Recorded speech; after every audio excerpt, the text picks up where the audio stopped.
ir liels gods un prieks pārstāvēt parlamentu tikšanās ar jums. Apsveicu jūsu akreditāciju.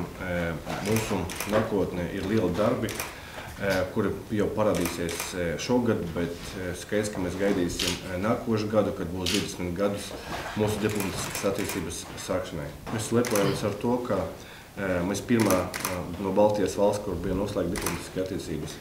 Mēs lepojamies ar to, ka mums ir ļoti labas panākumi kultūras sfērā, ekonomikā un politiskā virzienā. Šogad mums ļoti būs zīmīgs, tāpēc, ka augstā ranga amatpersona ārlietu ministrs kopā ar biznesa delegāciju piedalīsies vizītē jūsu valstī, kurš dos iespēju ne tikai politiskiem kontaktiem, bet arī biznesa kontaktiem ar jūsu valsts.